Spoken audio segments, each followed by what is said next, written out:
তো ফাইনেলি আহি গ'ল এইবাৰো বিজেপি চৰকাৰ, ঠিক আছে। তো বিজেপি চৰকাৰ কিয় আহিলে, বেলেগ চৰকাৰ কিয় নাহিলে, সেইটো হ'ল কথা। বহুতে কৈ আছিল যে এইখিনি হ'ব লাগিছিল, সেইখিনি হোৱা নাই, সেইখিনি হ'ব লাগিছিল, এইখিনি হোৱা নাই। তো পৰিৱৰ্তন হোৱা নাই বুলি বহুতে কৈ আছে, ঠিক আছে। তো পৰিৱৰ্তন হোৱা নাই বুলি যে কৈ আছে, আগতে কি আছিল অসমখন আৰু এতিয়া কি হৈ আছে? আগৰ দিনত আমি ঘৰৰ পৰা বাহিৰলৈ ওলাই যাওঁতে কি আছিল আৰু এতিয়া ঘৰৰ পৰা বাহিৰলৈ ওলাওঁতে আমি কি দেখিবলৈ পাইছোঁ, সেইটো হ'ল কথা। এতিয়া হ'ল বিজেপি চৰকাৰৰ মাত্ৰ 10 বছৰ, ঠিক আছে। তো পুৰণি কালৰ পৰা আহি থকা, মানে আগৰ দিনৰ পৰা যিবিলাক নিয়ম নীতি চলি আছিল বা যিখিনি কাম হৈ আছিল বা যিখিনি কাম চলি আছিল, সেই কামখিনিৰ পিছত এখন বেলেগ চৰকাৰ যদি আহি যায় পটকৈ, সেইখিনি বস্তু বুজিবলৈ হ'লে অকণমান সময় লাগে। বা আমাক যদি এটা দায়িত্ব দিয়া যায়, আমি যদি এখন ঠাইত আছোঁ, এখন ঠাইৰ পৰা যদি এখন ঠাইত যাব লগা হয়, তাত যদি আমি কাম কৰিব লগা হয়, গতিকে সেই ঠাইখনৰ কথা আমি জানিব লাগিব প্ৰথমতে, তেতিয়াহে আমি কামবিলাক কৰিব পাৰিম। ঠিক তেনেদৰে বিজেপি চৰকাৰ এতিয়া 10 বছৰ হ'ল, মাত্ৰ বুলি ক'ব লাগিব এতিয়া। তো এই 10 বছৰ সময়খিনিত যিখিনি আমি দেখিলোঁ, 10 বছৰ নাযাওঁ মই, 5 বছৰত আমি যিখিনি মানে চেঞ্জ দেখিলোঁ, আমাৰ অসমৰে হওক বা আমাৰ গাঁৱে ভূঞে হওক বা আমাৰ ৰাস্তা ঘাটেই হওক, ঠিক আছে। গতিকে আমাৰ অসমত যিখিনি আমি এই 5 বছৰত যিখিনি সাল সলনি দেখিলোঁ, যিখিনি পৰিৱৰ্তন দেখিলোঁ, সেইখিনি আগৰ মতে বহুত বেছি। তো মই এতিয়া আপোনালোকক ক'বলৈ গৈ আছোঁ যে যিখিনি মানুহে কৈ আছে যে এইখিনি হ'ব লাগিছিল, সেইখিনি হোৱা নাই বা পৰিৱৰ্তন হোৱা নাই, তো আপোনালোকে পৰিৱৰ্তন দেখিছেনে দেখা নাই, মই আপোনালোকক এতিয়া কৈ আছোঁ। আপোনালোকে যেতিয়া ৰাস্তা ঘাটেদি গৈ থাকিব, আগৰ দিনত, কেইবছৰমান আগত, 10 বছৰ আগৰ কথা কৈছোঁ মই, যাওঁতে আপোনালোকে কেইখন ব্ৰিজ দেখিছিল, ঠিক আছে, কেইখন আপোনালোকে ব্ৰিজ দেখিছিল। তো 2021 চনৰ পৰা 2025 চনৰ ভিতৰত যিমানখিনি আপোনালোকৰ ব্ৰিজ দেখিলোঁ বা ব্ৰিজ হৈছে, সেইটো হয়তো বিজেপি চৰকাৰ নাথাকিলে হয়তো বেলেগ চৰকাৰে কৰিব নোৱাৰিলেহেঁতেন।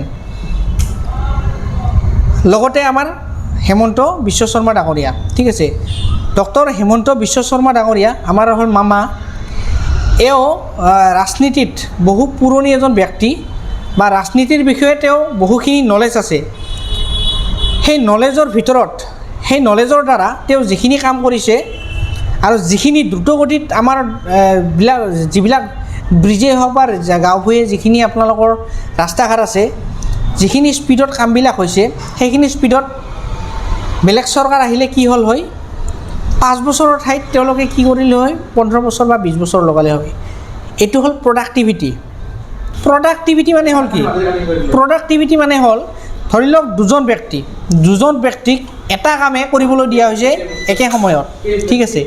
একে সময়ত এটা কামকে দুজন ব্যক্তিক কৰিবলৈ দিয়া গৈছে।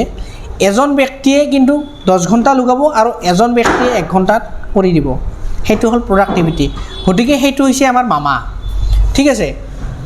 গতিকে বেলেগ চৰকাৰ আহিলে, এই যোৱা বছৰ যিখিনি কাম হৈছে, বেলেগ চৰকাৰ থকা হ'লে হয়তো কৰিলে হয়, কিন্তু 20 বছৰ লগালে হয়।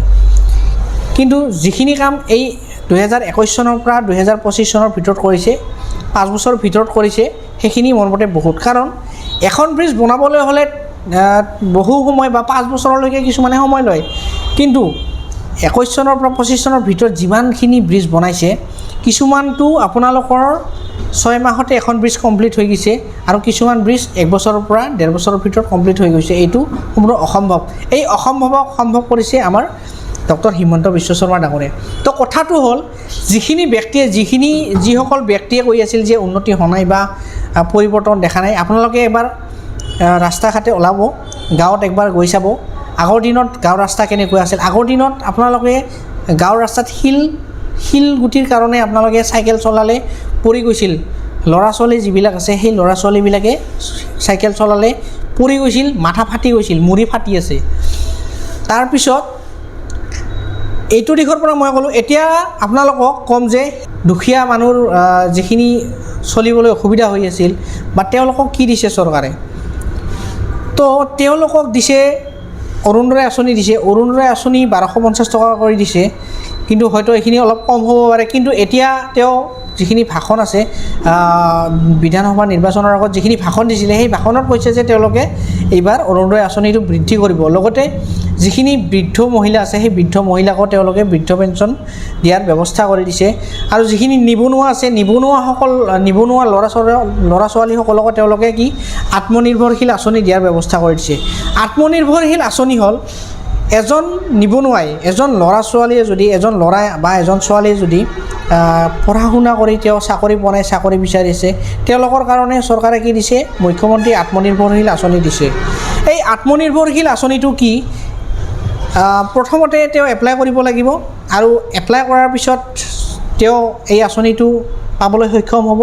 তেওঁক মুঠ 2 লাখকৈ টকা দিয়া হ'ব। প্ৰথমতে 1 লাখ টকা দিব, 1 লাখ টকাৰে তেওঁ ছাগলৰ ফাৰ্ম খুলিব পাৰে, ব্ৰইলাৰ ফাৰ্ম খুলিব পাৰে, হাঁহ পুহিব পাৰে, কুকুৰা পুহিব পাৰে, গাহৰি পুহিব পাৰে।